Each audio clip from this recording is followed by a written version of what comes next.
Et bonjour tout le monde, bienvenue dans cette nouvelle vidéo sur cette 103, du coup sur une autre partie pour la configuration de ma 103. Alors il y a eu pas mal de modifications faites dont je vais vous parler tout de suite. Alors pour commencer, donc la dernière fois on s'est quitté par rapport à la culasse. J'avais la MVT. Alors très bonne culasse, très jolie, très belle fabrication, mais très peu d'informations sur cette culasse. C'est-à-dire que quand on la commande, on ne sait pas vraiment pour quelle utilité, même si on s'en doute avec MVT que ce sera surtout pour la pointe et que ça va chauffer. Mais on n'a pas forcément de diagramme, de squish donné, alors voilà.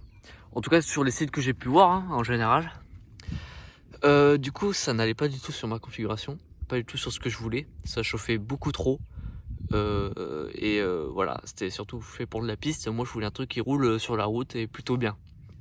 Donc je garde du coup finalement la culasse Polini, que je remplacerai peut-être par une autre. Pour l'instant la Polini va très bien, elle convient très bien. Plus de problème de surchauffe, en tout cas ça n'a pas l'air. J'ai pris plusieurs fois la température, j'avoisine aux alentours de 130 degrés. Alors bon, ça a l'air d'être plutôt bien. Ça chauffe mais après c'est à 70, alors c'est normal. Alors niveau retour de flamme, j'avais des retours de flamme du coup avec ce pot de Doppler, le R1. Après avoir calé l'allumage à la clavette, c'était parfait. Mais c'était pas ça le problème en fait. C'était donc, je zoome sur la partie des cales d'embase. En gros, quand j'avais mis, pour avoir la MVT, j'avais mis donc la cale d'embase 1 et encore un autre de 1 mm. J'avais au total 2 mm. Sauf que par l'effet du moteur, j'en ai aucune idée. Il y a dû avoir un problème où les gaz passaient quand même dans l'échappement et au même moment la bougie faisait l'étincelle, du coup ça faisait des retours de flamme assez gros. Donc après avoir baissé la cale et avoir du coup mis cette culasse, tout va mieux, tout est très bien. Oh, ça c'est chiant, j'ai le CD, à chaque fois il tombe. Je en remettrai après. Niveau carburation, alors j'ai changé mon filtre à air, c'est un mal aussi qui m'a l'air de plutôt bien fonctionner. Un petit peu galère à monter, les finitions sont pas non plus tip top, mais ça a l'air de plutôt bien marcher. J'ai pas mal de câbles à remettre en état parce que c'est pas très beau, c'est pas très joli, les gaines elles sont, enfin voilà quoi. Il y aura beaucoup de nettoyage à faire et de rangement pour que ce soit sympathique. Et oui, du coup je disais niveau carburation, alors j'ai eu un problème un peu chiant, je vous avoue, par rapport à la vis de ralenti. Alors cette vis de ralenti, elle faisait que tomber quand je roulais. Alors je vous assure que tomber en panne à plusieurs kilomètres de chez soi et rentrer à pied, c'est pas marrant. Tout ça pour cette vis. Donc j'en ai commandé 2, histoire d'être sûr. Je l'ai réglé et j'ai mis une goutte de Loctite. Je sais pas si ça se fait d'en mettre pour les carburateurs. Je l'ai fait parce qu'il n'y avait pas le choix pour le moment. Mais je pense que c'est surtout à cause des vibrations qu'elle tombe. Parce que c'est un 70, ça vibre beaucoup. Et du coup j'ai dû mettre... Enfin, je verrai peut-être pour mettre un montage souple. Le problème du montage souple, c'est que ça va encore me agrandir la surface là. Et le carbu, par contre, il risquerait de toucher le cadre. C'est pas le top. Faudrait que j'essaye de voir. Du coup, je suis passé sur une huile Motul 800 avec un pourcentage de 2%. Le ressort Doppler blanc. Alors, pour les réglages, peut-être que le jaune sera mieux à voir. Comme vous avez pu le voir au début, je pense, j'ai acheté cette magnifique poulie Doppler. Alors j'étais parti, vu que je suis en prise directe, j'étais parti pour me prendre une poulie embrayage. Parce que démarrage trop complexe, vraiment trop de compression, mais en fait, nul que je suis, parce que je commence un petit peu dans le truc, je me suis fait aider pour ça. C'était la longueur de courroie qui n'allait pas et le réglage de la longueur de ressort. Voilà, je suis novice dans ce domaine-là, du coup j'en découvre beaucoup. Et j'essaie de faire les choses bien. Et voilà, donc juste un problème de courroie. Alors là, pour vous dire, bon, c'est un Vogue T051. Pour ceux qui auraient eu le même problème ou quoi. Là c'est une longueur, alors c'est 825 x 13. Voilà. Alors 825, ça convient parfaitement par rapport à mon réglage. En tout cas pour le moment. Et x 13, il faudrait peut-être mettre un 14, ce serait mieux parce que j'ai le variateur Malossi. Le problème du Malossi, c'est que là c'est un grande plage. Donc je peux pas utiliser la plage à fond. Vu que je suis en courroie de 13, il faudrait une courroie carrément en 15. Je sais pas si cette poulie accepte les courroies en 15. Mais 14, oui, ça a l'air d'accepter. Enfin voilà. Du coup, pour le problème de peau, le pot qui touchait le ressort par ici. Alors j'ai changé le pot directement, je ne suis pas fait chier, je ne pouvais pas faire d'adaptation. Et dans tous les cas, je pense pas avoir gardé ce pot Poulini. Je sais pas, il était très beau, très joli, mais il n'était pas de mon goût par rapport à la configuration. Et après voilà, hein. Je le garde, il est là, il est avec moi et puis tout va bien.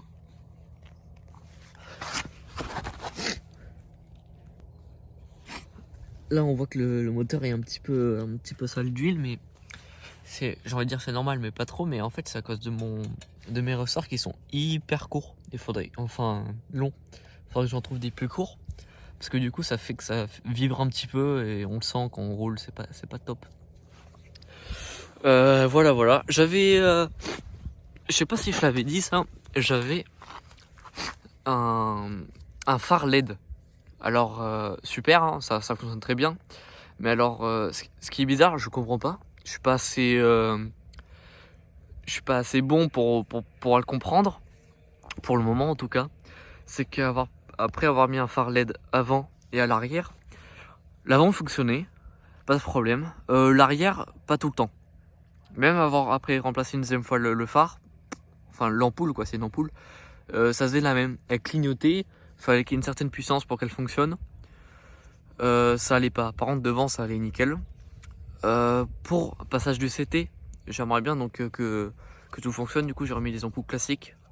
Voilà. Bon après c'est tout. C'est pas mal de réglages de carburation surtout. Toujours en train de régler. Pareil pour le variateur. Pour régler les pots du variateur. Faudrait que je le redescende encore un petit peu. Voilà. Et puis je suis allé faire un petit tour, vous montrer. Alors ça sera de ce format comme ça parce que je peux pas tenir mon téléphone de ce format là. Parce que je le bloque en fait sur ma veste. Voilà, transmission 1156. Bon ça j'avais déjà un peu tout dit la dernière fois, mais voilà. Là c'est en cours de réglage, il a l'air de bien fonctionner. Là c'est que du réglage et puis en espérant que ça tienne quoi. C'est surtout ça. Et un petit peu de rangement comme j'ai dit sur les câbles parce que c'est vraiment le bordel. C'est-à-dire que déjà d'origine quand on me l'a offerte, les câbles c'était un petit peu la merdouille. C'était un petit peu mal foutu. J'avais essayé de réagencer un petit peu tout ça, mais rien n'y fait. Faudrait que je revoie tout hein, en fait hein, pour que ce soit propre. Voilà. Allez, c'est parti pour faire un petit tour. Donc voilà, là je viens de m'équiper. Et puis on est parti. Alors. Me voilà fin prêt. Après plusieurs petits périples parce que les vis du pot il s'est desserré. Enfin, été desserré, mais à cause des ressorts qui sont trop courts. Enfin voilà, c'est le bordel. Faut faire avec ça. J'ai fait le plein d'essence. Enfin le plein, une bonne partie. Et on peut enchaîner. Ça y est.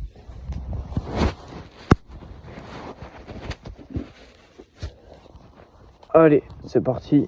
Est-ce que ça filme bien? Donc...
Alors voilà, la prise directe qu'il faut caler à chaque stop. Mais elle repart très bien. Hein.